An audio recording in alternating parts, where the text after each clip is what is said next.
All right, so this is another beer, obviously. I'm covering, hopefully, if anyone's familiar, obviously, totally fine.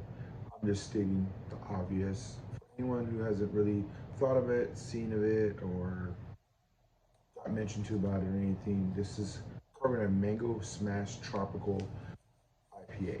So, tropical notes, we'll go over them obviously here. They remind you more of, yeah, beach scene. Very vibrant, very, it can be some citrus, but it's more like the tropical fruits like guava, papaya. Pineapple's very common, but you know this can be part of that and contribute to that. There's obviously a lot more, but the whole point is if you do feel it's tropical, it doesn't have to say tropical on it. All those fruit notes are always within different hops, different amounts, depending on the oils, acids, all kinds of stuff. So this is very good. I love Three Nations. They just have the German, Bavarian, also Belgian. So basically, essentially, it's just German, European, and French influence mainly. They very, very well made some amazing beers. Have a lot of history, and they can go back to it, and it's just good to check out. They always focus on very quality grains and then a good amount of them. Usually, when it starts getting to a certain level, they call them good backbone, malt back, things like that. Multi-profile, just there's more abundance of it, or the quality really made a difference within the flavor. And those are just familiar things to think about and contribute during these times. Those will help it. And then finally, always the yeast. The yeast, they add usually the funk, some background noise. There's some very hard to pin flavors. I probably remembered and I forgot, but just look into them. They definitely bring the recipe to where it needs to be, where it's rounded or very sharp, crisp, things like that. Also, the style of beer. So obviously, we're in IPA. It's just basically once you're past pale ales, that's what you go into. I just enjoy pales. Pales to me are more everyday compared to some IPAs. That's just turn around. Don't worry about it. It's a little late, but I got this.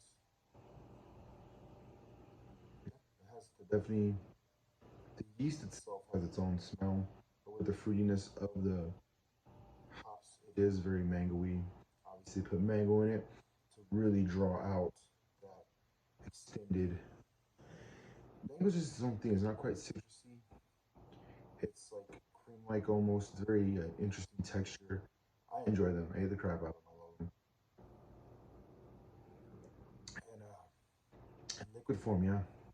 So the yeast they chose really brings out the malt, and then there it kicks right there. That very beautiful mango.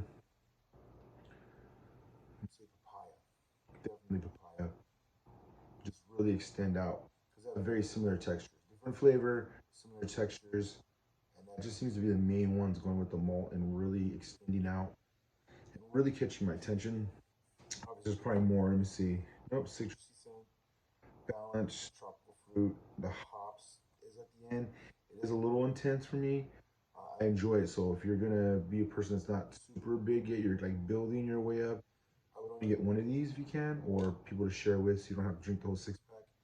It will be a little intense, but it's when you're quality, when you like good beer, this is like things you look for. So anyone that already loves just awesome IPAs, if you're already like, oh, it can't be hoppy enough and things like that, this is a good one. It's solid, great artwork. So I'm gonna like, let me not reflect. But yeah, Three Nations once again, solid, solid beer. In Carlton, Texas. I hope I get to visit one day. Just yeah, I just knew this was a no-brainer. I just haven't had this particular style, and hopefully you see it now. You know what to go for. It's just beautiful. Definitely has more of a malt backbone, so it's more Bavarian, more German, more heavy, but all that flavor is just beautiful IPA and everything you want. So hopefully you like this too. If not, we'll move on to the next one. Until then,